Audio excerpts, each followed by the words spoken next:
The day after my sister Maggie, my daughter Callie pushed her breakfast away and crossed her arms. My health teacher, Mrs. Grant, said breakfast is just extra calories and we don't actually need it. I put my coffee down. That isn't true, honey. Skipping meals makes it harder for your brain to focus at school. She pulled a worksheet out of her backpack and slid it across the table. See, she said if we eat too much, we will get fat. I picked the worksheet up and read it and felt my stomach drop because as a registered dietitian, I knew that everything on it was dangerous weight loss advice that could really hurt kids. Callie grabbed her bag and ran for the bus without touching her food, and I reached for my phone. Mrs. Grant picked up on the second ring and started talking before I could finish my first sentence. I have been teaching health for 15 years and I know what I'm talking about. I told her the worksheet suggested eating habits that could genuinely hurt children, and her voice went sharp. Are you a teacher? No, but I am a registered dietitian and I work with patients every day who are dealing with permanent damage from this kind of advice. She hung up on me. The next morning, Callie pushed her breakfast away again. Yesterday, Mrs. Grant said that girls who skip breakfast have more energy and better focus. I had heard enough. I grabbed the worksheet, printed a full clinical breakdown of every dangerous claim on it with medical sources, and walked into the principal's office without an appointment. The principal read every page I put on her desk without saying a word. Then she called Mrs. Grant in and slid the worksheet across to her. Can you tell me where this information comes from? Mrs. Grant looked at the worksheet and crossed her arms. I'm just teaching what I know works. I've lost 10 pounds following this advice. The principal fired her because she had just been teaching weight loss strategies she had read in magazines from the 90s. The next morning, Callie came downstairs and pulled her breakfast toward her. We have a new health teacher and she said we are getting new books for health class. I handed her a fork. Good, now eat your breakfast.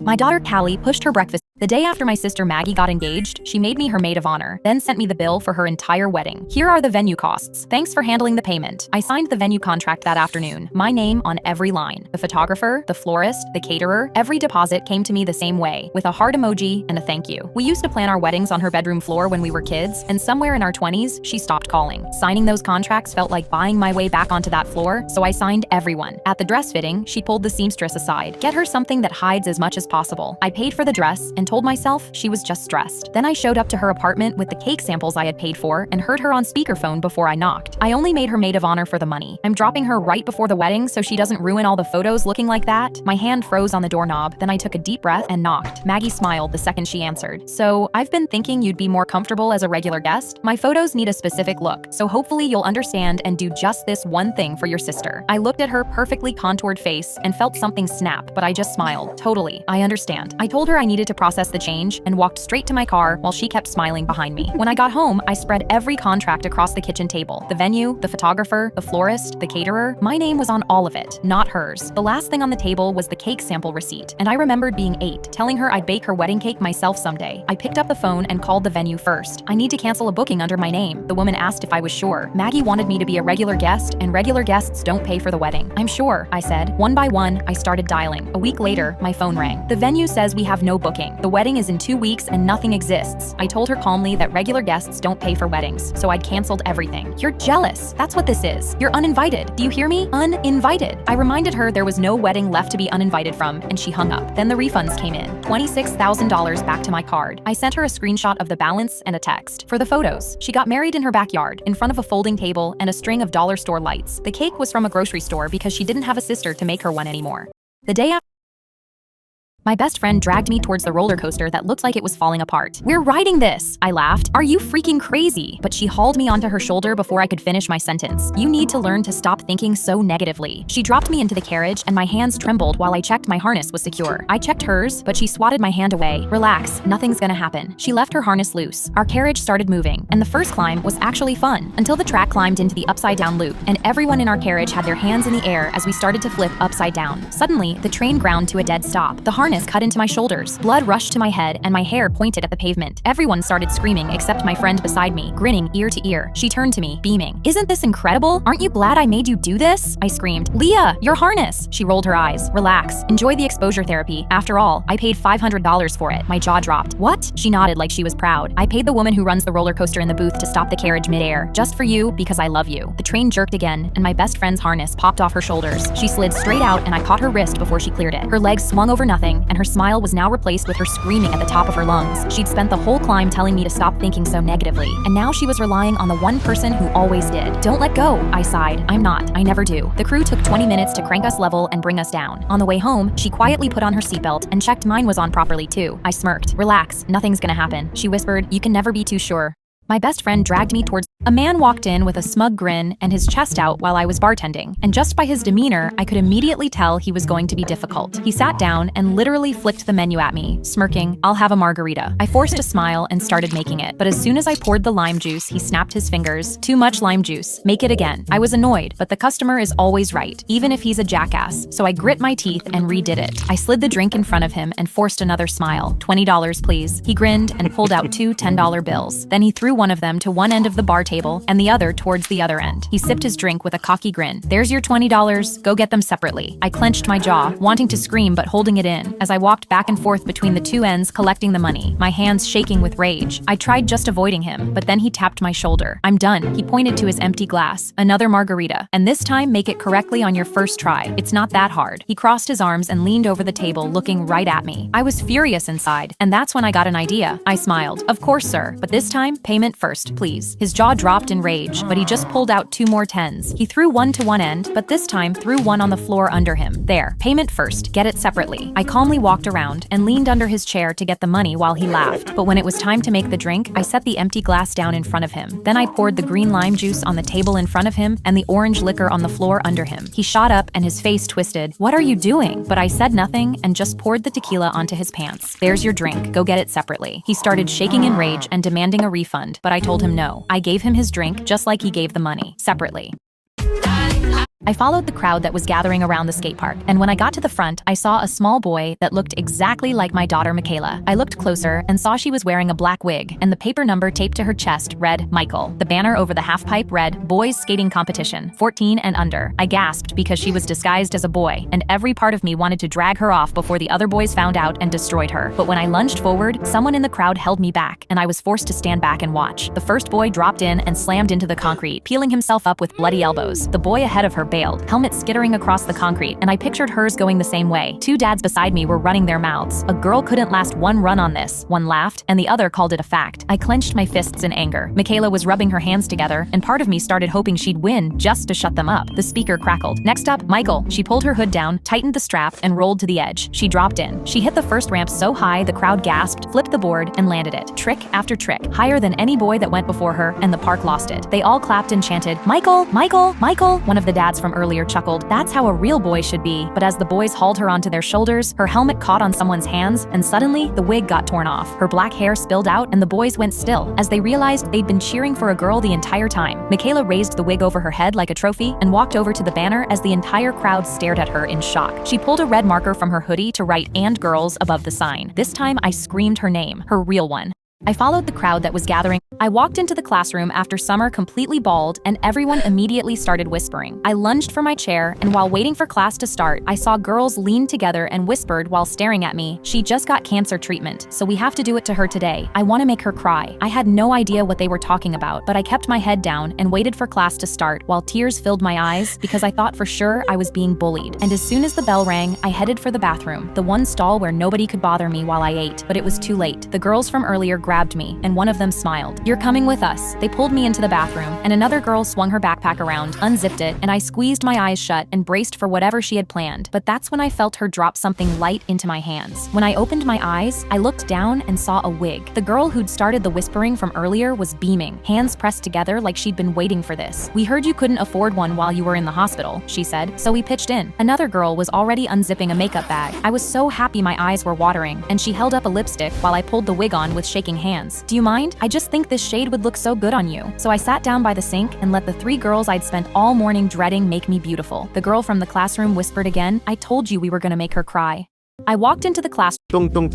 My dad gripped my wrist and dragged me into the jujitsu gym for the 7th time this week. But when he tried to show me a flip, I crossed my arms and just sat down. "I'm not doing it. This is useless." In response, he flipped me on my back and pinned my shoulders to the ground. "You never know when you're gonna need it. Now practice your bridge and roll." I stayed on the ground, my jaw clenched with anger because this was stupid. I started thrashing wildly, not doing the move at all, and screaming, "I hate you, Dad. Get off me right now." His face went pale, and he immediately got up. I stormed out while the whole gym watched and threw the guy he'd bought me in the bin. That night, Dad came into my room and set his black belt on my bed. I'm not saying you need to be like me, but it would be good to. Shut up, Dad. I don't care about your stupid jujitsu. I interrupted him and threw his belt at him. He looked at it in his hands, then suddenly went quiet. I didn't even care as his lip quivered and he turned around, but then he suddenly groaned. Dad, are you okay? He was clutching his chest and wheezing, and his legs gave out as he fell backwards. He crash landed with his full weight on top of me, and the air instantly left my lungs. I gasped because his left arm had started going purple, and I realized he was having a heart attack. I tried to reach my phone, but he weighed 200 pounds and was suffocating me. I began panicking and losing air as his shoulder was jammed into my throat. I tried hammering my fists into his back but couldn't get him off, and I thought we were both going to die. That's when I remembered the bridge and roll he'd taught me. I trapped his arm and blocked his foot with my ankle to gain leverage, and pushed my hips up just like he'd said. Dad flew up, and I immediately twisted my body, rolling with him. I gasped for air as I had gotten out, but Dad was still foaming out the mouth, so I grabbed my phone and called the ambulance. At the hospital, Dad slowly opened his eyes, and I immediately clutched his hand. He teared up. You saved me, but I shook my head. No, Dad, you saved us both by making me learn jujitsu. We hugged.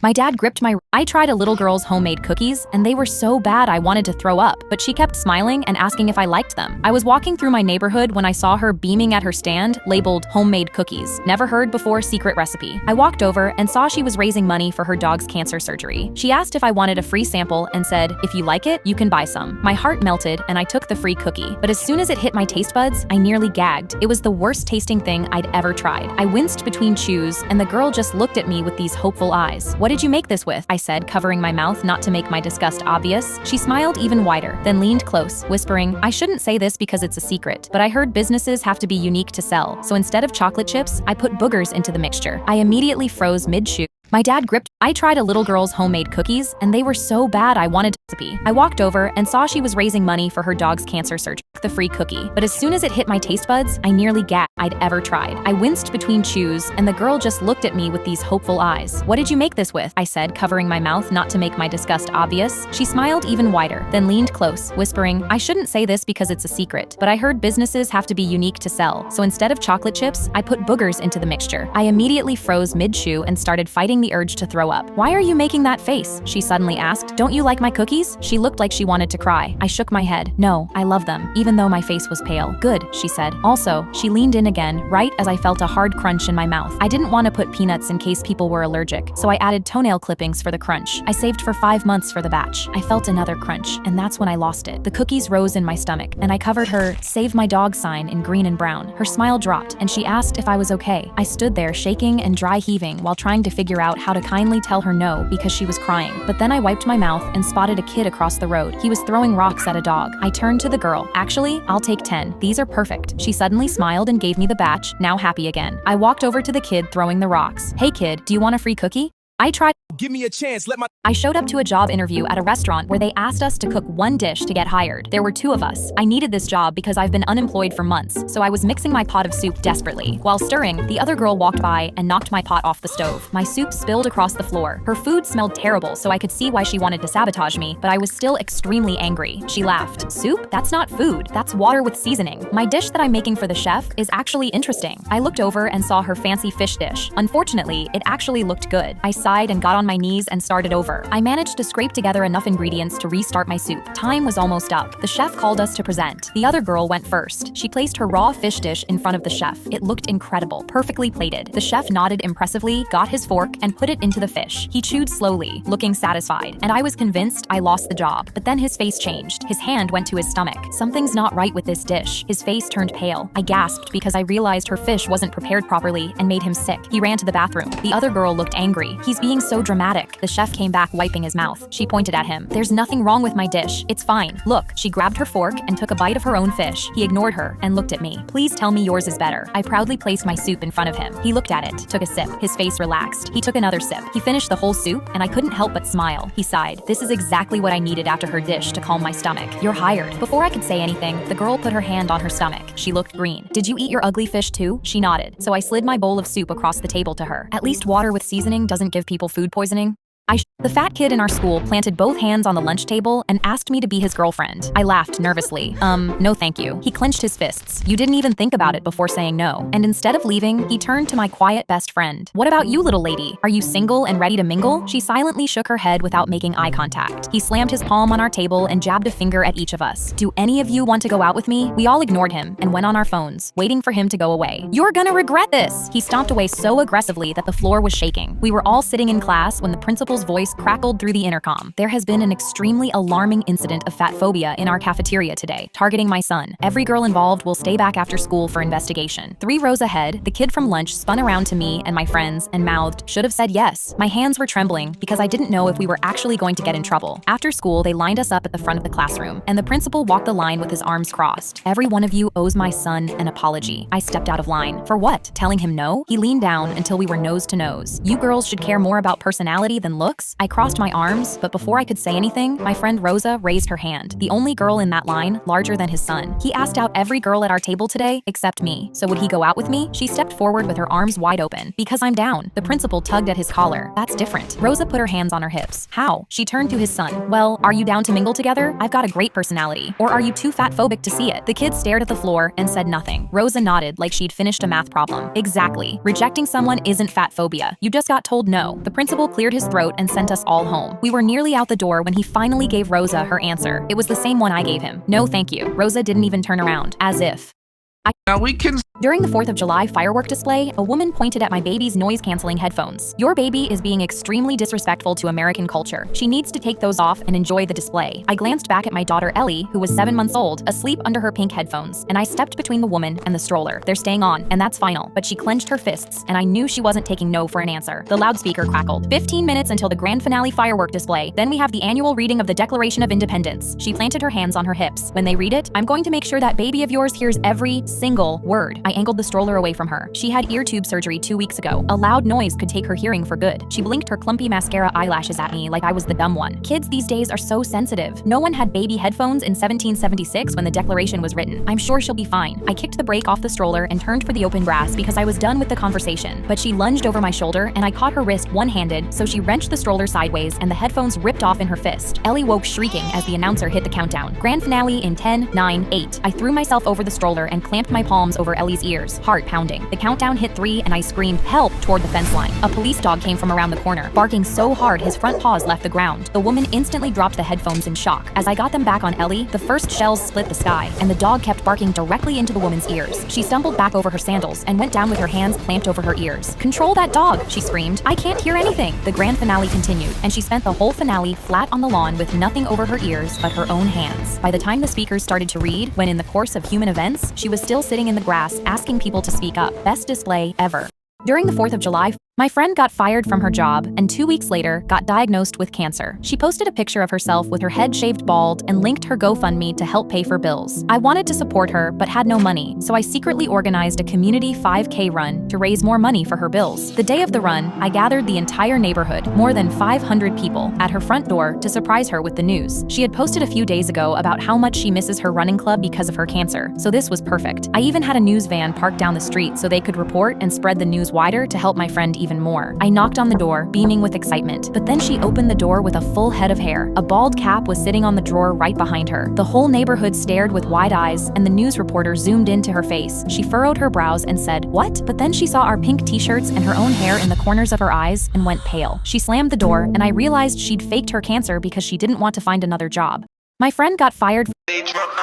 My dad slammed the empty cake container in front of me and crossed his arms. Where did your brother's last slice of cake go? Jack stood in the doorway holding his empty plate, sniffling as tears rolled down his cheeks. I held my hands up. I didn't touch it, but Dad got in my face. You were the only one home when that slice was eaten. Now admit it, or I'm taking your concert tickets. My eyes widened because I'd bought those tickets with my own money. I promised him I didn't, but he held the container close to my face. You ruined my special boy's special day. Admit you ate it, or I'm also taking your phone too. I nearly fell out of my chair because everything I worked for was getting taken over something I never did. That's when Jack mumbled, "It's fine, Dad. Even if she ate it, don't take her stuff." But Dad waved him away. "It's a matter of principle, son." He leaned over the table. "Now confess you ate it." I swore I was innocent one last time, and Dad's face twisted. "Okay, that's it. Liars get punished in this house." He grabbed my phone off the table and I saw him click into my concert ticket. His fingers hovered over the delete button and I yelled, "No," and shot from my chair. But then I noticed a trail of cake crumbs running to Dad's bedroom door. I looked closer and noticed his shirt sleeve also had frosting on it. "Dad, why is there frosting on your shirt?" His thumb froze over the confirm delete button. Jack's face dropped as he walked over. "Dad, did you eat my last slice with the extra frosting?" Dad suddenly went pale and my phone immediately dropped from his hands. He got on his knees, crying and instantly hugging Jack, not even glancing in my direction. I'm sorry, my special boy," Jack my sister instead. "You hurt her more than you hurt me." My dad turned around and looked me in the eye. "I guess I'm sorry too." I couldn't understand how my 9-year-old brother was more emotionally intelligent than my dad.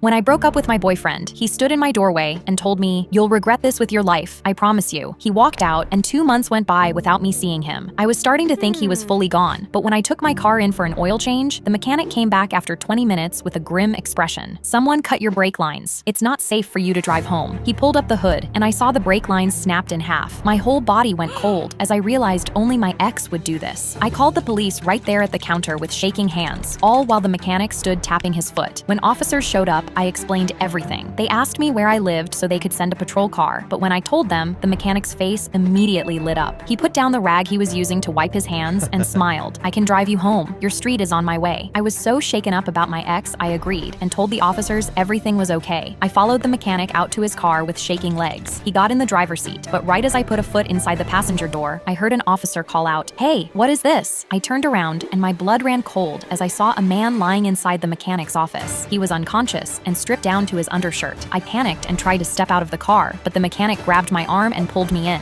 I screamed, and the officers rushed around and yanked the mechanic out of the car. His face hit the ground, and my legs buckled because his mustache tore off. His hat came off, and the oil smeared down his face, and I saw the mechanic was actually my ex. I realized he been stalking me since the day I left him. He knew I was coming here today, so he knocked out the real mechanic. He stole his clothes to pretend to be him, then cut my brake lines to have an excuse to get me in his car. They cuffed him against the hood while I hyperventilated, and all I could think about was how close I came to getting in.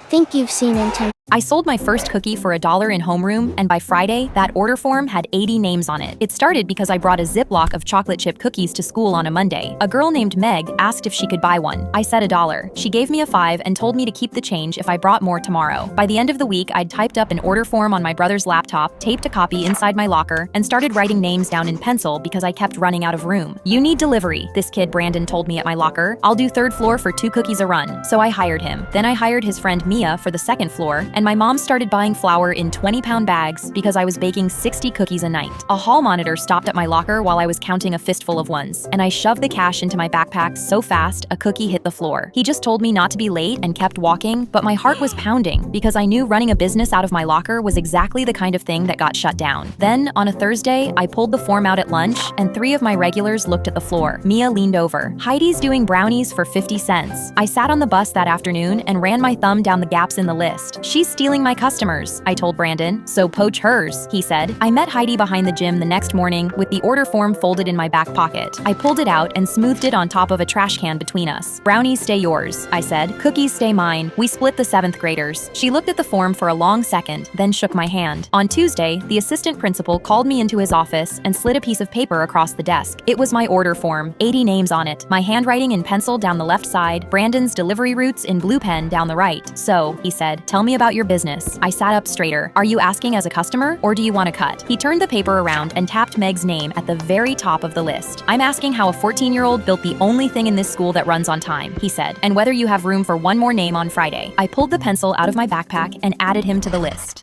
A woman at the front of the line pointed at my daughter's custom birthday cake and said, "I'll take that one. My kid's party is at 2 and I forgot to order her a cake." The baker told her, "Ma'am, that's a custom order. It's already paid for." But the woman slapped her black business credit card on the counter and said, "I'll pay triple." I told her she couldn't do that. That was my daughter's cake. But she turned to me and smiled. "Some kids matter more than others, sweetie." I was furious. And then I saw the baker pick up her black card and swipe it. She was accepting the woman's request. She scraped my daughter's name off the cake, and I stood there shocked, seeing her actually redecorating my daughter's cake. I was about to to say something, but then the baker smiled at me while piping the new icing onto the cake. She asked the woman, "How's this?" And when the woman looked up from her phone, she saw, "I am a bad mother," written on it. She went red and said, "Are you trying to embarrass me? Scrape this off and write Madison on it." The baker did as requested and started writing Madison. The woman went back to her phone while impatiently tapping her foot, but then she looked up and saw "Madison deserves better" now on the cake. She yelled at the baker, "My husband is a lawyer. He's going to sue you." She called him on speaker, and when he answered, she said, "Mark, I'm trying to get Madison's cake and the baker won't," but I cut in and yelled, "Your wife is trying to take my daughter's cake. I pre-ordered it 3 weeks ago." Her husband went silent, then replied, "You forgot Madison's cake for the 3rd year in a row. Now you're trying to take another kid's. We're done." He hung up. I started laughing, and the woman started shaking in anger and physically lunged for the cake, but the baker stepped back with it, and the woman's elbow slammed straight into a bowl of buttercream on the counter. It splashed all over her business suit and ran down her pants. She stood there with full fat cream that wouldn't wash out marinating in her hair, and angrily stormed out of the bakery empty-handed. The baker wrote my daughter's name back on the cake, and that's when I noticed the woman had left her black credit card. The baker picked it up at me and smiled. "Would your daughter like some cupcakes too?" on Madison's mom.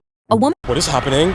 My fiancé slid a check for $10,000 toward me, and I pushed it away. My fiancé crossed his arms. "Come on, my mom said she wanted to help out. What's the problem?" I shook my head. "I'm worried this has strings attached and she'll force control over our wedding." My fiancé rolled his eyes. "You're just being paranoid. Mom can be controlling, but she's not crazy." He told me to cash it for the wedding, but I hid it in my purse instead because that check didn't feel like a gift. It felt like a leash. The next day, I called a small Italian restaurant from my desk during my lunch break. I explained to the owner that my fiancé and I had our first date there, and we were hoping to rent out the restaurant for our wedding. The owner sighed. "I'm so sorry, but someone else requested to rent our restaurant that same day." I pushed my bagged lunch to the side. "Really? Do you book weddings often?" "No. This request and yours are the only 2 we've ever had." After hanging up, I couldn't focus on work. My coffee mug was shaking in my hands. I already knew who had made the other request. Then, my phone rang. I answered it, and a wedding planner introduced himself. "Hello, your mother-in-law hired me to help with your special day." "Really? Our wedding only has 25 people coming. It's a little much to hire a wedding planner." The planner was quiet for a minute, then said, "Are you sure? I was told the wedding would be at least 100 people." I dropped the mug and it shattered at my feet. I asked the planner to call me later and hung up. By then, it was time to go try on my dream dress at a bridal store, where I knew my mother-in-law would be. I was in the dressing room when the store assistant knocked on the door, telling me she had the dress for me to try on. When the assistant opened the changing room door, I covered my mouth with my hands. It wasn't my dress. I reached out to touch the wrong dress, wondering if I should just make her happy and put it on. I threw it on the floor instead. I ran out to where my mother-in-law was waiting. "I know you booked the restaurant. I know you hired a planner for 100 people, and that dress in there isn't the one I picked. You've been trying to take over the whole wedding behind my back." She didn't deny it, she just grinned. "You already accepted my check. Why are you being so selfish?" I pulled out my phone and showed her the screen. I'd called my fiancé on the way so that he could listen in on our conversation. "Wait," she started, but my fiancé was as done as I was. "I trusted you. Forget about coming to our wedding." I hung up the phone while she stood frozen. Her check was a trap. I pulled out the check from my purse and ripped it.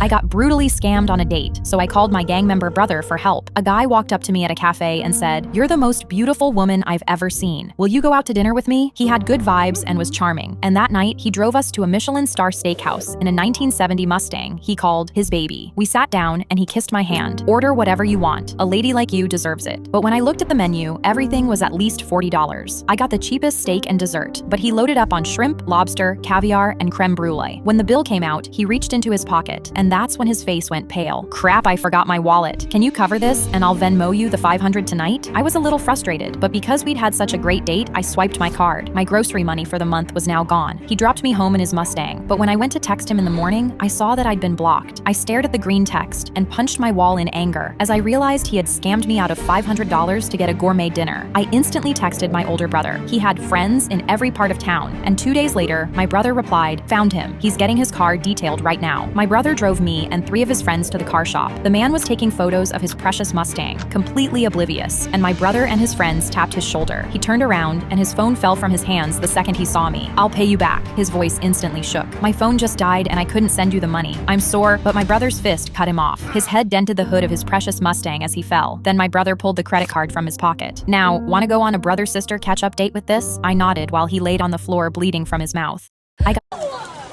Guys?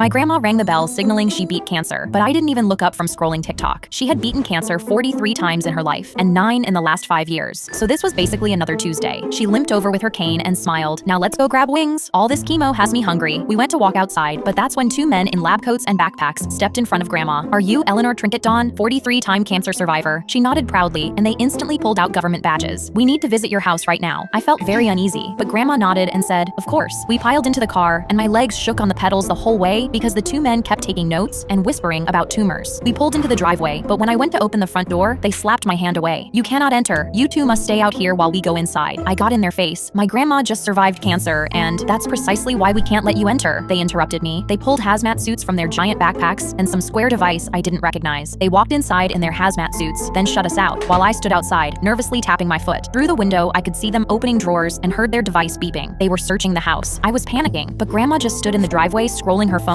"How does this Uber Eats thing work? I want wings." I ripped the phone from her and screamed, "This isn't the time for wings," because strangers were invading her house. That's when the door opened. The 2 men walked out, one of them holding a small glass vial sealed inside a clear plastic case. They asked Grandma if she knew what it was, and her smile dropped. "Yeah, it's uranium. I took it from my brother's chemistry class in 1947. The man face-palmed and lowered the vial. "This uranium has been leaking cancerous radiation for almost 80 years. The fact you're alive is a scientific miracle." Grandma's eyes shot open, and the man turned to me. "You need to get screened immediately, and so does everyone in this neighborhood." They walked to the next house, and Grandma watched them carry her uranium away. Then she turned to me. "So that's why I've been getting cancer so much. Who would have thought? Now about those wings." My grandma rang the bell. I sat down in the cockpit to co-pilot the plane, but right as we were about to take off, I noticed fuel leaking from the wing of the plane. My eyes widened because this meant the engine was ruptured, and I told the pilot we couldn't fly as we'd crash and kill the hundreds of parents and children on this plane. But as I stood up to go inform the cabin, he grabbed my arm. "What are you so scared of? We've already been cleared to go. The engine is fine." I pointed out the cockpit window at the fuel-covered wing, but he chuckled and waved his hand. "Someone probably just spilled fuel while refilling. I've been working this longer than you. I'd know." I crossed my arms and replied, if he'd been working here longer, he'd know a fuel leak meant immediate explosion after takeoff, but he instantly got in my face. "Do you see this badge right here? I'm the pilot and we're flying." I shrugged and said I wasn't letting the girls' soccer teams and the families on board die because of his ego, then walked out of the cockpit to tell the cabin we couldn't take off. But right as I grabbed the mic, I felt the plane shudder. The engine went on, and the plane began rolling on the tarmac. My legs buckled and my chest froze. I dropped the mic and ran back into the cockpit, where the pilot was already lifting the plane off the ground. He smirked. "I told you everything is fine. You just needed to trust the expert." That's when we heard a loud bang, and when I looked out, I saw the leaking wing on fire. The plane tilted downwards and started falling. The whole cabin screamed and my legs shook, and the pilot's hands flew off the controls. "Oh my God, we're gonna die." He was pale in the face and gripped my arms hard. "Why weren't you here to stop me from starting this plane?" Tears filled his eyes as another explosion sounded, and that's when his eyes rolled into the back of his skull. He passed out from fear and slumped over the controls. The plane began descending rapidly towards the ground as his passed-out arm was pushing it down. I panicked and shoved his body off, but the plane was now nosediving. I immediately grabbed the yoke and tilted so hard my body strained. We tilted upwards, the back of the plane hitting the ground as we flew up again. The smell of smoke filled my lungs as both wings now burned. My heart pounded as I spotted a field nearby and flew the plane into the grass. We crash-landed hard and my whole body jolted, hitting my head on the roof. We immediately deployed emergency exits, and all passengers immediately got out. My head was still bleeding as I carried the unconscious pilot out of the burning plane. I sat down in the I was walking to an ATM to withdraw cash when 3 rough-looking teenagers blocked my path. "Sorry, miss, we haven't eaten in 2 days. Can you get us some food?" I had no clue if that's actually what they wanted, but I was so scared I just said yes. I pointed to the ATM nearby and told them, "I just need to withdraw some money first." They nodded and sat down on the curb watching me. I walked up to the ATM and inserted my card and typed my PIN. The machine started processing my withdrawal, and I still didn't know if this was a good idea, when suddenly a man in a black mask grabbed me and shoved me to the ground. I hit my shoulder hard, and he took all the withdrawn cash and started hitting the withdraw more button repeatedly. The cash dispensed, and he put more in his pocket. But then the 3 teenage boys who asked for food came running. One of them tackled him to the ground, and another pinned him. The third immediately checked on me, asking if I'm okay. I said yes, and he went back to the robber, who now had a bloody nose. "What kind of fully grown man waits behind a woman at an ATM? You're a joke." He pulled off the robber's ski mask. "Got your clown mask, you dummy." The man was struggling, and they zip-tied him and started going through his pockets. They took all the cash he stole and gave it back to me. The teenager who originally asked me for food said, "I'm really sorry we got you into this. We were just hungry." The other 2 stood up off the now sobbing man. "We're gonna go ask someone else. We're really sorry for putting you in danger, ma'am." They turned to leave, and I realized they weren't bad. I pointed to the convenience store down the road. "Come on, I'll get you whatever you want." Their faces lit up, and the biggest one dropped to the zip-tied man and took out his wallet. "What? I want dessert as well." We walked away, leaving him tied up in the middle of the road for anyone to see.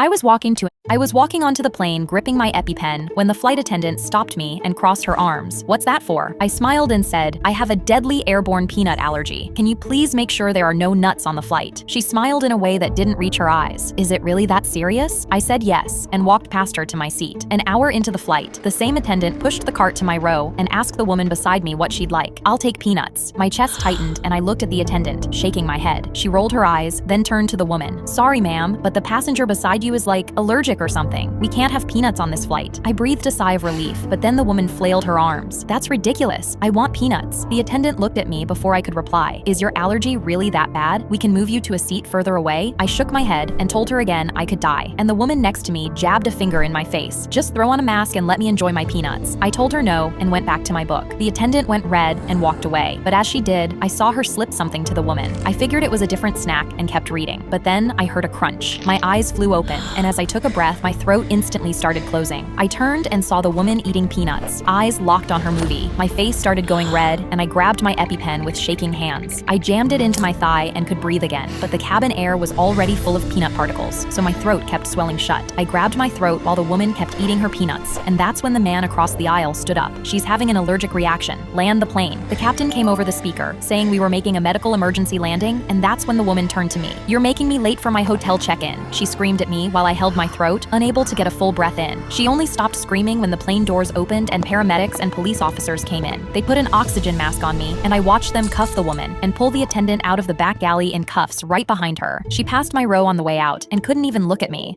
I was walking onto the plane. Hey bro, My boyfriend of 2 years left his phone on the couch and walked to the bathroom, and the screen lit up. "Bro, when are you finally dumping her?" I opened it and found a group chat called For the Boys' Eyes Only, where his best friend Mateo had posted my latest Instagram with the caption, "She posts like she doesn't even have a boyfriend." 6 of us couples did everything together, and every girlfriend was getting torn apart in there. But Mateo wasn't just mocking, he was coaching. "Tell her you need space. Make her think she's crazy." Then, right at the top, "Since my girlfriend left, why am I the only single one? Let's fix that. All of you need to end it by the 30th. He'd already talked 2 of them into it. I put the phone down and smiled when my boyfriend walked back in, but that night while he slept, I screenshotted all of it and sent it to myself. Now I had a deadline too. I started planning and counting down the days, grabbing screenshots every time he left his phone unlocked. At dinner that week, Mateo worked the whole table. He told my boyfriend, "You could have any girl you want, you know that?" Then turned to the guy across from us and nodded at his girlfriend. "You really gonna let her keep you on a leash?" She laughed like it was a joke, but I watched her face fall when he didn't laugh back. My boyfriend leaned an inch toward Mateo and away from me, but I just smiled because I knew I would have enough evidence to ruin him soon. Then, 2 nights later, I almost lost everything. I had my boyfriend's phone in my hands halfway through the chat when he walked in earlier than I expected. I turned the screen to a recipe video a half second before he looked over, my heart slamming so hard I was sure he could hear it. "What are you doing with my phone?" I held it up. "Yours was closer, mine's charging." He let it go, but after that, I only touched it when the shower was running. I got the last screenshot I needed the night Mateo announced a party that Friday. That was where it ended. At the party, I offered to play music, and Mateo's TV was already set to mirror from a phone, so I cast mine. I pulled up the screenshots instead of the playlist, and the room went silent. June 9th, I read, "Mateo, make her think she's crazy." A girl across the room lowered her glass. "That's why he said that to me?" July 1st, Mateo, all of you need to end it by the 30th. Get the crew back together. Mateo lunged for the remote, but the screen kept scrolling, his name on every line. I turned to my boyfriend. "We're finished. I beat the deadline." The girl who'd lowered her glass stood up. Big same. One by one, the other girls broke up with their boyfriends. Then we walked out together, while the boys sat in the wreckage of the group Mateo built. He got everyone single, just not how he planned.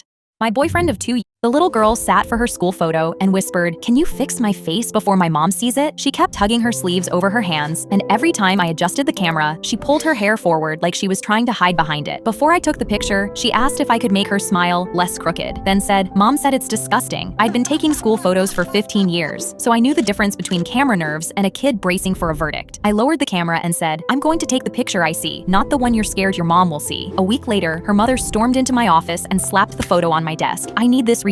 It was one of the best shots from the whole class. Soft smile, bright eyes, one tiny gap where a front tooth was still growing in. The mother turned it toward herself and started circling things with a red pen. Crooked smile, weird eyes, that nose photographs huge, and this gap makes her look like she bites furniture. The girl stood beside the chair with her sleeves pulled over her knuckles, shrinking every time the pen touched the paper. Her mother shoved the photo in her face. "Tell her, you don't like it either." The girl stared at the floor and whispered, "I don't like it either." I knelt down to her level and asked, "Do you want a new picture?" She pressed her lips together, checked her mother's face, and said, "Whatever makes her not hate it." Her mother snatched the photo back. "Good, delete that one." I opened the reshoot file, but instead of deleting the original, I printed a second copy and slid it across the desk. "This is the photo your mom wants erased," I said. "It's also the first one where you looked like yourself." Her mother reached for it. "Do not hand her that." The girl grabbed it first, holding the picture against her chest with both sleeves. Her mother's voice went sharp. "Put it down. We are fixing the smile, the gap, and that hair." I set the camera back on the tripod and pointed to the mark on the floor. "Only if she wants another one." For a second, nobody moved. Then the girl stepped onto the mark with the original photo still pressed to her chest. Her mother said, "No teeth this time." The girl lowered her sleeves from her hands and looked at her mother. "I like my teeth." Her mother blinked like she had been slapped. "You don't know what looks good." The girl looked down at the photo once, then straight into the lens. "I know what looks like me." Her mother screeched, "Do not take that picture." The girl lifted her chin. "Take this one for me." The flash went off while she was smiling without hiding.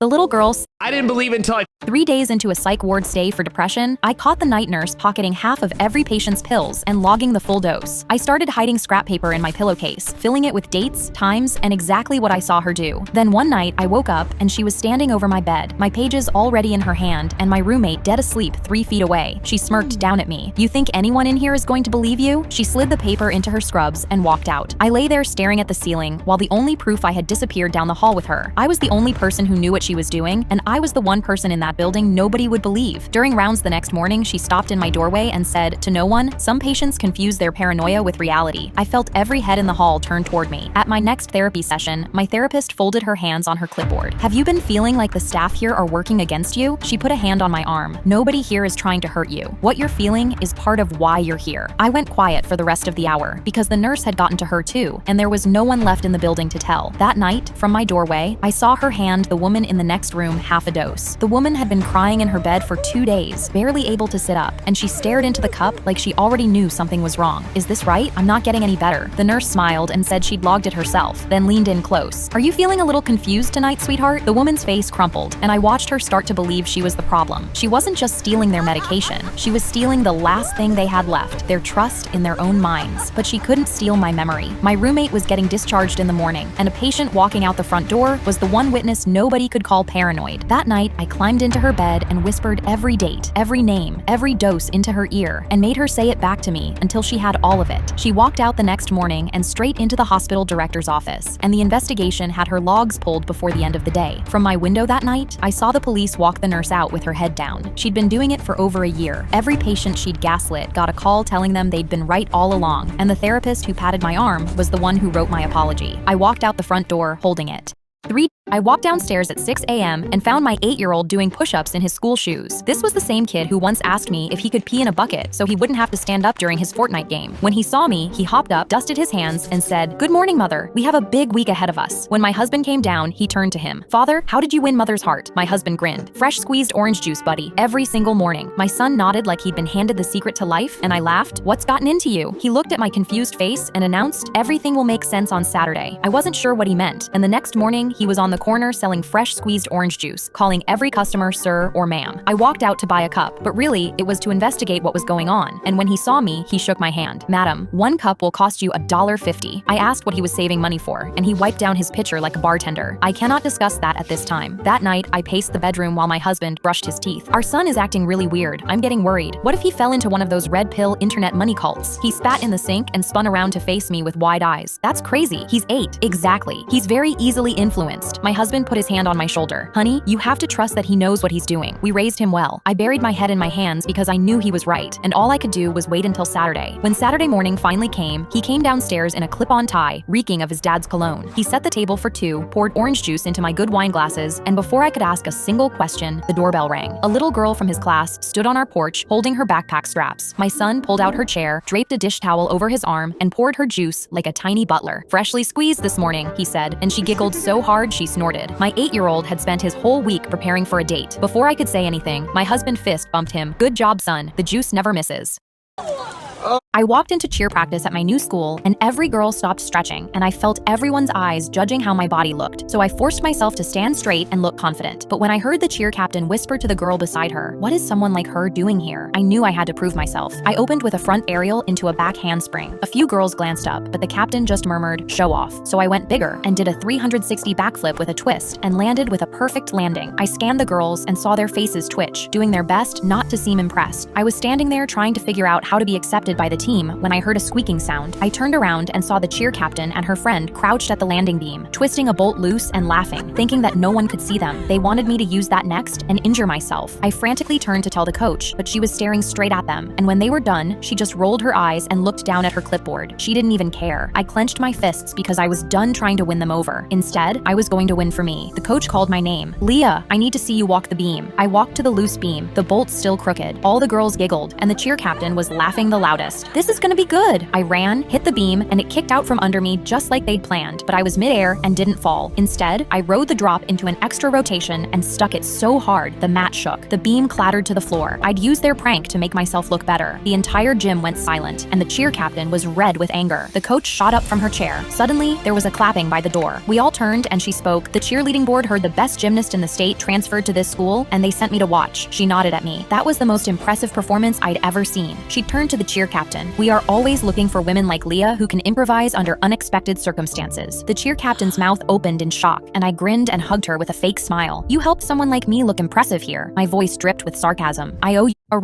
I walked into a restaurant owner banned foster kids and made them cry, so I made sure he cried even harder. I walked into a restaurant with a kids eat free sign on the wall with 15 foster kids. The server looked at all of them. "Are these all your kids?" "No, I work with a foster program. We take them out to eat." She gave me a dirty look and walked away. One kid tugged my sleeve. "Can I get chicken fingers and fries?" I smiled. "Get whatever you want." That was just the beginning. The kids ordered everything with smiles on their faces. Burgers, chicken tenders, milkshakes. By the third round of plates, the server was slamming the food down on the table like she was annoyed by them. Then I caught the owner peeking at us from behind the kitchen door. The owner marched out. "We're not a daycare. You and those kids need to leave." The kid next to me pointed at the sign. "But it says kids eat free. We're kids." The owner pulled out his phone and called the cops. He told them, "A crazy woman brought 20 kids off the street and they're cleaning out my kitchen." The cop showed up and looked at the kids eating. He looked at me. "Ma'am, he wants you to leave. To avoid conflict, I'd suggest finding somewhere else." We got up. The kid who ordered chicken fingers and fries was still eating. She had to put her plate down. As we walked out, the owner stood at the door. "Get out, and don't ever bring those unfortunate kids back here again." The kids started crying. The owner laughed at them, but I knew what I had to do to teach him a lesson. That week, I called every foster program, group home, and kid program in the city. I told them all, "There's a restaurant with a kids eat free sign. Bring every kid you have this Saturday." That Saturday, I brought my 15 foster kids and waited with them outside to watch everything go down. By 1 o'clock, there was a crowd of kids chanting, "Kids eat free," outside demanding chicken nuggets. Buses from group homes were pulling in. The owner came outside sweating. "Where are all these kids coming from? Get out!" A counselor pointed at his sign. "Kids eat free. We brought kids." The owner looked around at hundreds of kids flooding his restaurant. He curled into a ball and started crying. Then the kid from my program walked right up to him. "Can I get another plate of chicken fingers and fries?"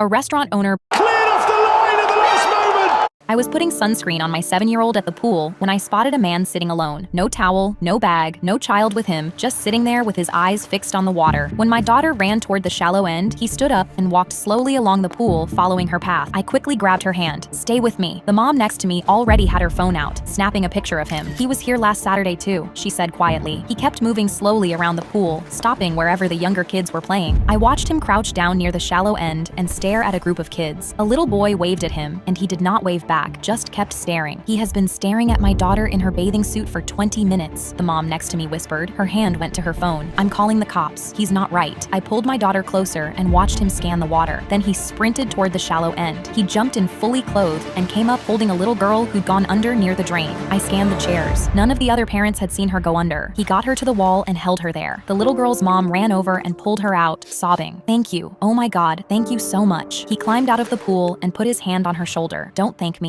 I'm here every Saturday, keeping an eye on the kids. My daughter drowned at this pool 2 years ago. I never want another parent to go through what I went through." He turned back to the water.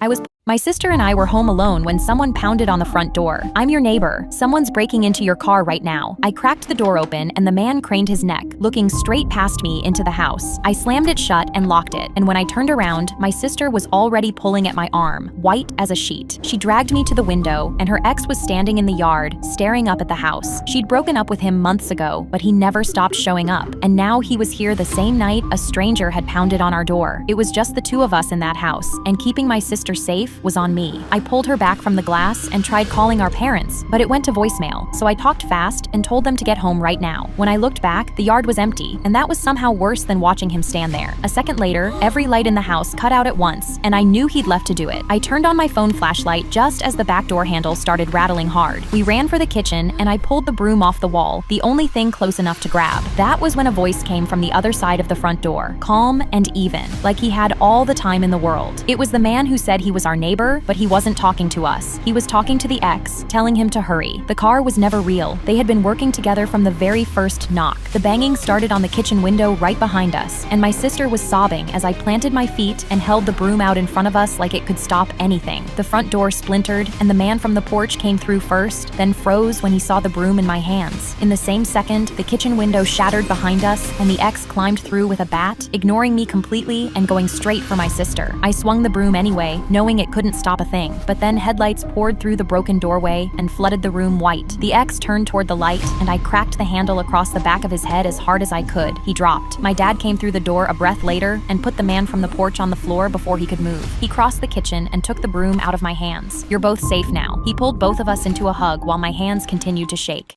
My sister and I were home. I must go to Rome this. I was Irish dancing at the St. Patrick's Day Parade when a random woman threw an egg at my face. I instantly stopped dancing to see who it was, and when we locked eyes, the woman started screaming, "You slept with my husband!" Before I could defend myself against this stranger, everyone in the crowd had their phones out recording. The woman immediately spun to face them like she'd been waiting her whole life for this. "Look at her," she shouted, pointing right at the phones. "Take a good look. This is what a homewrecker looks like." She reached into the egg carton in her hand and threw a second one. I stormed down from the float and angrily screamed over the sound of bagpipes. "I'm freaking 16 years old and you're like 30. What are you talking about?" The crowd gasped and all turned to face her, waiting for what she'd say next. She rolled her eyes and aggressively shoved her phone an inch from my face. "This is the man you've been sleeping with." I squinted as I looked closer at the photo. I immediately burst out laughing. "That's my dad, you psychotic freak," she scoffed. "Don't lie to me. He never even mentioned a daughter." I went through his phone. "He spent $3,000 on your little costume, your practices every weekend, and I read a text saying he'd meet you here today." I knew the only way she'd ever believe me was to prove it, so I pulled out my phone. "Okay, fine." She looked confused while I called my dad, and he picked up after the first ring. "Hey, sweetheart." As soon as she heard his voice, the color drained from her face. My dad cleared his voice. "Honey, can you hear me? I'm waiting in the audience for your float to come through." I smiled. "Yes, everything's fine. Can you come meet me?" I sent my location. The audience's eyes widened as he came running up and shoved his way to me. The woman's hands went to her mouth as he wiped the egg off my face with his sleeve, his hands shaking. "Mija, who did this to you?" Behind him, the woman's knees were wobbling. "Baby, I thought." He didn't let her finish. "You threw eggs at a 16-year-old?" He stared at her for a long second. "We're done." Every phone that had been pointed at me was pointed at her now. I stepped right up to her. "Smile for the camera."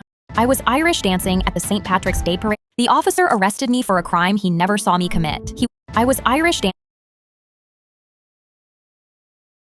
The officer arrested me for a crime he never saw me commit. He walked up to me and pointed his finger across the street. "I just saw you do that. You're under arrest." I looked to where he was pointing, but saw a completely empty street, yet he was already pulling out handcuffs. I found myself in the back seat before I could even ask what I did, and my legs were shaking because something about this felt really wrong. But he had a badge. It had to be okay. I asked, "What did I do?" But instead of responding, he just laughed. "It's okay, sweetie. We're only going to the station. Just calm down." His voice terrified me, and I tried to wriggle my wrist free, but the metal only cut me. And when we reached the station, my face went completely pale. He wasn't pulling in. I began wondering if he was even a real officer and banged my cuffed wrists on the window. An officer near the station saw us and immediately flagged us down. That's when I saw the man driving visibly tense up and stare at me with a clenched jaw in the rear view. "Be quiet." My eyes widened and I fully realized he was a fake cop. A real one wouldn't be this nervous. He rolled down the window and I instantly screamed, "He's not a real cop. He arrested me for nothing. Please help." But he interrupted me. "I actually found her drunk and harassing families. I'm taking her home. She's right up the the road. He reached out and shook the officer's hand. "I'm new here, by the way. That's why you've probably never seen me." He sped off with a manic look in his eyes, and when I looked back, the other cop was squinting. We made a sharp turn, and that's when the man snapped. He threw off his fake cop hat and screamed, "You just had to blow it, didn't you? Now I can't even enjoy this." He accelerated fast, and I kept banging the window as we swerved into the woods. I was still screaming, "Help," when he ripped the back seat open and dragged me out. I hit the ground hard, my wrists still in handcuffs. He crouched over me with a grin, undid his fake police tie, and I cried, mentally accepting I'd never see my daughter again. That's when headlights hit us. Police cruisers swarmed us, and I saw the cop from earlier step out. "Hands off her." The fake cop tried to say something, but he was immediately tackled from behind. The officer from earlier ran over and undid my cuffs, and I lunged into his arms crying. He told me I was safe now. "You screaming earlier tipped us off and saved your life." I turned around and saw the fake cop getting shoved into the back of a real cruiser, his fake badge still on his chest. Had I trusted him to be a real officer,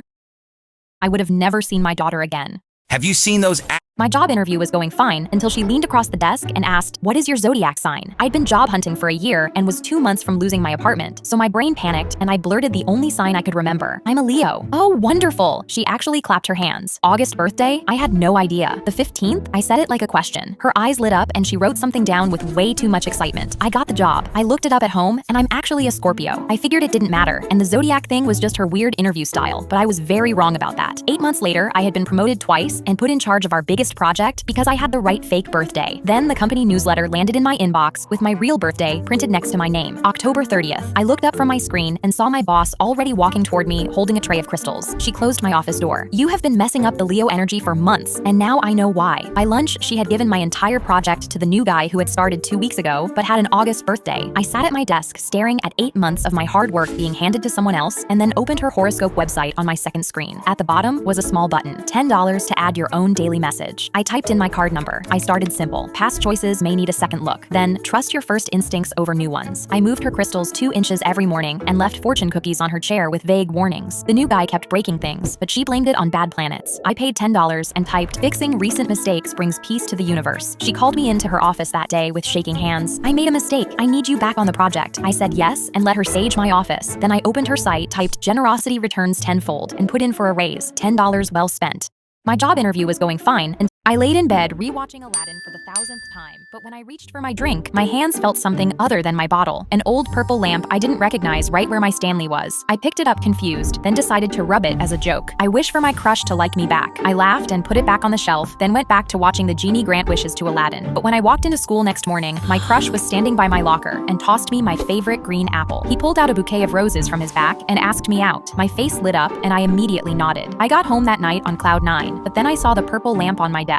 Something weird hit my chest, and I picked it up, thinking surely this was just a crazy coincidence. "Okay, Genie, I need $10,000 to buy a new car for my mom." I rubbed the lamp slowly. That night, while changing for bed, I opened my drawer to reach for my pajamas and nearly fell. Wads of cash stared at me in the face, carefully tucked between my bottoms. I immediately closed my door and grabbed the lamp with shaking hands, staring at it in amazement. I could wish for anything. I thought hard, then took a long, deep breath. I wished for a million more wishes. I put the lamp back on the shelf and put on Aladdin for the millionth time. The next day, I sprinted home from school, executed and grinning, but the lamp was gone. I checked my whole room and found nothing. My head dropped. But that night, while rewatching Aladdin, I reached for my Stanley, and that's when I felt it, a purple lamp that wasn't there before. I laid in bed rewatching. My stepsister stood up at our mom's birthday dinner, raised her glass, and said, "Here's to people who don't stab their own sisters in the back." Every head at the table turned to look at me. I picked up my own water glass and held it loosely between my fingers. Our mom's face froze mid-smile, our dad's hand stopped reaching for his wine, and Zach, my stepsister's boyfriend, stared at the tablecloth like he wanted to disappear into it. Jackie kept her glass in the air, waiting for me to crack. I'd spent 2 weeks knocking on her bedroom door while she slammed it in my face, ever since she decided I was sleeping with the boyfriend who kept canceling on her. I raised my glass back at her. I'd never touched him, and I had every text to prove it. "You want to make a toast? Okay, let's make a toast." I set my glass down and pulled my phone out of my purse. "To the flowers he asked me about because they're your favorite. To the ring he asked me about because he didn't know if you wanted round or square. To the restaurant he asked me about because he wanted to take you back to your first date." Jackie didn't lower her glass. "You're really going to stand there and make up text messages at mom's birthday?" Our mom took the phone out of my hand and started scrolling through the messages. Jackie's glass came down slowly. Zach pushed his chair back and stood up with his own own glass. She's telling the truth. He pulled a small velvet box out of his jacket pocket and set it on the table next to his wine. That's why I kept canceling on you. I was meeting her to plan it. Our dad lifted his glass too and looked straight at Jackie. And you told the whole family she was sleeping with him. Jackie sat back down in her chair and put both hands over her mouth. Our mom slid the phone across the table to her so she could read the messages herself. Jackie read them and her shoulders started shaking. Zach didn't move toward her, didn't touch her shoulder, didn't say it was okay. He picked the velvet box up off the table, put it back in his pocket, and set his glass down full. I need to think, he told her, and he walked out to the porch. Jackie looked at me across the centerpiece with her makeup running down her chin. I lifted my water glass one more time, this time toward her. Here's to people who ask questions before they make toasts. My stepsister. I sat down in the empty row of the school bus, and the whispering started instantly. Why is she even coming on the school trip? Didn't her mom just die last week? I folded open the map of where we were going and started tearing up, because it was the same lake me and my mom used to go every year before she got cancer, and I knew I couldn't say no to coming. But now, curled up in the corner alone with my forehead pressed to the window, I had no idea how I was gonna survive 3 days in a place where every memory was her. We got off the bus to start the tour, and when I met our tour guide, his eyes were instantly filled with pity, and I knew the school had told him what happened too. So during lunch, I locked myself in the bathroom, sat on the sink, ready to fake being sick so I could go home. But out the window, there was the lake me and my mom used to swim in, where she'd squeeze my hands and say, "Be strong for me, baby." So I walked out and smiled through the boat safety talk, all to stay strong for my mom. And the harder I smiled, the more everyone kept their distance from me, like they were all waiting for something to happen that I didn't know about yet. At sunset, Ms. Alvarez led us into the rowboats, and when we made it to the middle of the lake, the tour guide took out a floating lantern and raised it to the sky. For a second, I closed my eyes to blink back the tears, because this was me and my mom's tradition every year. When I opened them, everyone around me had a floating lantern, and they were all staring at me. Did you guys do this for me? My teacher took my hands the same way mom used to. Your mom did this. She called the school a few months ago and planned the whole night, because the lanterns were your thing with her. She said you'd fake smile through the day to try and be strong, and told us to leave you alone until we got to the boats. The girl beside me pushed a lantern into my hands. We've been dying to hug you all day. The boat folded around me as I let mine go and watched it climb with the others. For the first time since the funeral, I wasn't at this lake without her. I sat down. The DJ grabbed his mic and yelled, "All the pretty girls in the house say yeah." Me and my sister screamed, but he continued, "Now just the pretty brunettes." My sister screamed again. "Now just the pretty brunettes in a red Versace dress and a Yakuza-style tattoo on both kneecaps and a scar on their sternum." My sister gripped her head. "Oh my god, DJ, that's me!" He pointed at her. "That's her, that's her." The music cut, and 5 officers instantly tackled her to the ground, cuffing her. "I told you, this never fails." The DJ grabbed his mic and yelled, "All the pretty girls in the house say yeah." Me and my sister screamed, but he continued. I raised my arms to hug my boyfriend after my dance competition, but he pushed me away. "I don't think this is going to work out. I can't be with a girl who thinks it's okay to dance like that in public." I stood there staring at him while everyone around us was still chanting my name. He stuck his hand out like a 5-year-old, and "I'm going to need that World Cup ticket back. I'm going to take a woman who actually respects herself." I just laughed because I'd secretly been accepted to dance at the World Cup. It was supposed to be a surprise, but now it was going to be part of my revenge. Bet. A week later, I was on the actual field for rehearsal, dancing and moving my hips to the song Goals, and I smiled because the hobby he'd called embarrassing was going to be the same one he watched live in the audience. The night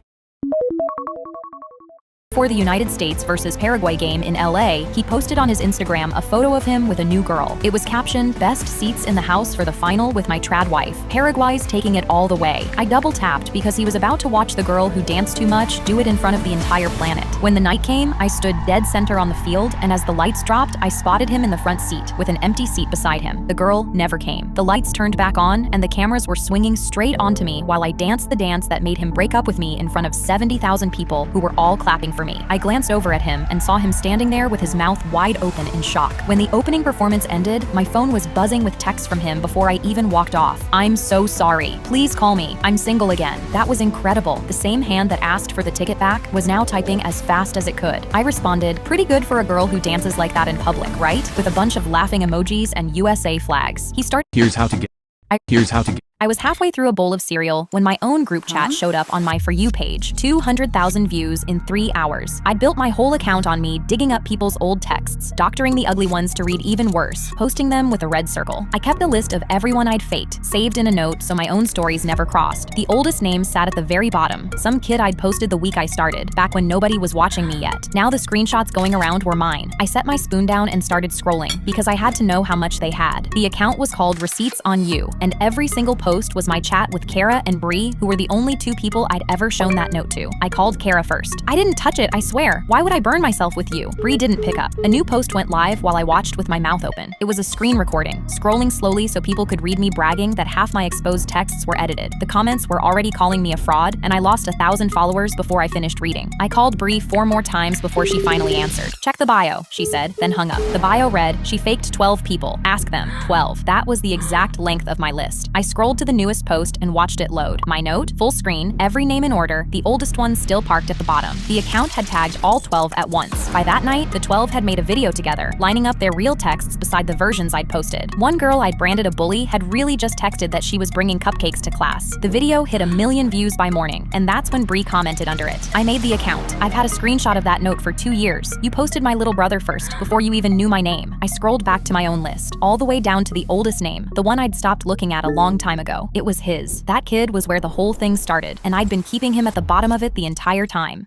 I was halfway through I was sitting at a grand piano in front of 200 people, and my fingers just stopped moving. I had practiced Claire de Lune every day for 4 months, and my piano teacher told me I was her best student that year. Don't forget to smile out there, my mom whispered, fixing the collar of my navy blue dress. In the front row, my little brother Sam was already waving at me with both hands, grinning like I was about to do magic. Play the loud parts, he yelled. The first 30 seconds went perfectly, and I hit every note. Then I got to the middle section, the part with the rolling left hand, and my brain went completely blank. The silence in that auditorium was the loudest thing I had ever heard, and my hands just hovered over the keys. I told myself to start the measure over, but my fingers wouldn't move. The back of my neck started to sweat under my hair. Someone in the back row coughed, and the sound made my shoulders jump. My piano teacher stood in the wings mouthing, "It's okay," nodding at me, but it wasn't okay because I still couldn't find a single note. My eyes started to burn, and I stared down at my hands, begging them to remember. But then I heard clapping. One person in the front row, slapping their hands together as hard as they could. It was Sam. He wasn't clapping on any beat, he was just clapping. He grinned at me with his 2 missing front teeth. "That was so good," he yelled, and I actually laughed out loud right there on the stage. I put my hands back on the keys, found middle C with my thumb, and started the measure again. I played the rest of the song all the way through. "You played so beautifully," people kept telling my mom afterward. Nobody mentioned the part where my hands stopped, but I remembered Sam's hands, clapping all wrong, starting mine again. I was sitting at a grand